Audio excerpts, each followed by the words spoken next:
이제 이게 뭐, 그 자유무역 격전이 되면은 상품만이 왔다 갔다 하는 게 아니고 투자가 왔다 갔다 합니다. 우리도 투자를 중국에도 많이 하고 미국에도 많이 하죠. 지금 사실 우리나라 안에 들어와 있는 투자, 외국인 투자보다 우리가 세계적으로 바깥에 가져가 있는 투자가 훨씬 많습니다. 지금 우리나라 안에 들어와 있는 외국 투자가 한 1,600억 불 정도입니다. 우리가 지금 해외에서 운영하고 있는 우리나라 투자가 한 2,500억 불입니다. 그러면 우리가 국내에서 외국인 투자를 보호를 해야 되는 비중, 1,600억 불. 우리가 바깥에서 우리 투자를 마음대로 보호를 받도록 주장을 해야 될 그 가치는 2,500억 불입니다. 그만큼 우리 기업들이 해외 투자가 많은 거죠. 한미 간에도 마찬가지입니다. 미국이 지금까지 우리나라에 투자한 게 한 400억 불 정도 있습니다. 지금 우리가 미국에 투자한 게 500억 불에 가깝습니다. 우리가 미국 시장에서 투자가 훨씬 많습니다. 그러면은 투자를 유치한 국가가 어떤 부당한 조치를 해가지고 그 투자가 보호를 받아야 될 필요는 숫자적으로 보면은 우리가 바깥에 갖고 있는 가치가 훨씬 큰 것이죠. 그게 첫 번째. 그 ISD라는 것은 결국 그런 투자자가 투자 유치국 정부의 어떤 부당한 행위, 차별적인 행위 때문에 협정 위반 상황이 생겼다. 그러면은 그 나라 법원에 가지 않고 어떤 중립적인 패널에서 재판을 받자, 결정을 받자. 이런 것이 ISD입니다. 그런데 그거를 그냥 반대로 하고 우리나라에 법원이 있는데 일나라 이런 반대 논리죠. 그런데 제가 재밌는 걸 발견했습니다. 2000년에 남북 간에 한참 뭐가 될 것이 합의서가 많이 만들어지지 않습니까? 남북 간에 상사거래에 관한 합의서가 있습니다. 거기에 남북 간에 남한 북한입니다.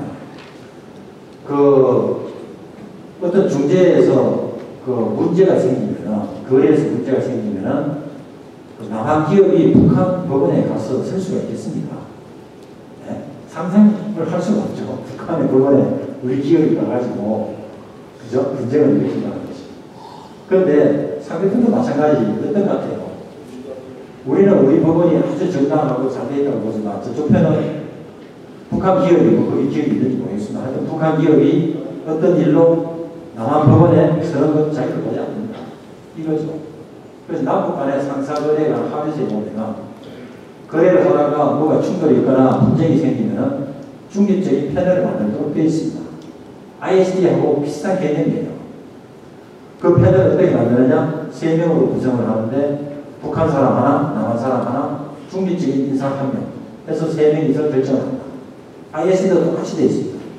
우리하고 미국 사이에 어떤 분쟁이 생기면 패널을 만드는데 한국 전문가 1명, 미국 전문가 1명, 그 다음에 의장 중재인은 제3국이 이렇게 되어 있습니다.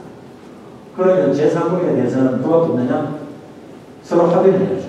합의가 안 되면은 월드뱅크에 가에 있는 익시드라는 패널이 있습니다. 거기에 사무총장이 있는데 사무총장이 그 사람을 지정을 합니다.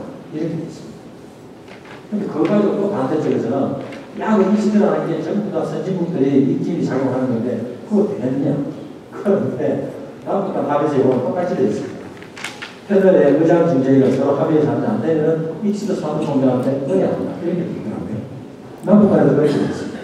그래서 이걸 제가 말씀드리기 쉽게 남북한이라는 이야기를 들었습니다만 그렇게 불신이 강한 서로가 믿지 못하는 그런 극단적인 경우에도 중재를 가고 중재를 가면은 그 패턴은 우리 사람 하나 저쪽 사람 하나 그 다음에 중립적인 사람 하나 거기서 결정된다.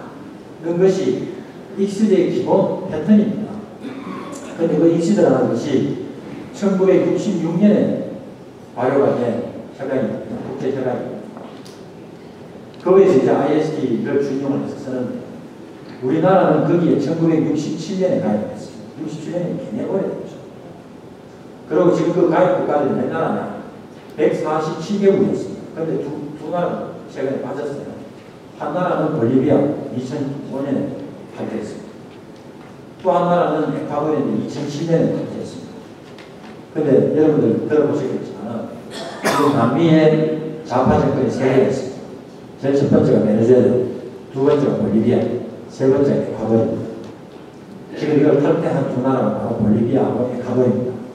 이걸 탈퇴를 하면서 그 외국에서 투자 들어온 그런 것들을 이제 국유화 조치를 하고 이제 뭐 투자를 그냥 수용을 하고 이제 그런 뜻으로 많이 하고 있죠. 하고 있으니까 이제 외국 투자들이 빠져나가고 그러면서 이제 그 나라 뭐들이 상당히 조금 어렵게 되고 경제 사정이 이제 그런 게 진행이 되고 있습니다. 그런데 제가 아무리 생각을 해도 우리나라가 세계에서 9번째로 크게 교역을 하는 대한민국으로서 외국 투자를 정당하게 대우를 해주고 또 거기에 상응한 우리가 밖에 나가서 운영을 하고 있는 우리 투자에 대해서도 정당한 보호를 해달라는 주장을 당연히 해야 되지 않겠습니까? 그렇게 해야 될 나라가 본받아야 될 나라로서 볼리비아 같이 거기서 탈퇴해서 ISD 치워주면 안 되겠다. 또는 에콰도르 같이 우리 탈퇴하겠다. 그렇게 해서 되겠습니까? 지금 147개국 중에 우리나라가 탈퇴해서 145개국이 익스리의 회원국이거든요. 그 중에 한 나라가 우리나라입니다. 그래서 이런 ISD는 사실 많은 나라가 국제적으로 이렇게 기업의 활동이나 상품의 거래가 굉장히 왕성해지면서 서로 간에 분쟁이 생길 때 그 분쟁을 어떻게 처리하느냐 이런 것을 놓고 많은 나라가 모여가지고 오래전에 만들어 놓은 그런 기구였거든요. 그걸 지금 와가지고 협회를 그냥 세자. 이거는 뭐 이제 지구촌이라는 이런 공동체에서 대한민국 그냥 뭐 하여튼 홀로 살아보자. 이런 주장에 가깝다. 그 저는 보고 있습니다.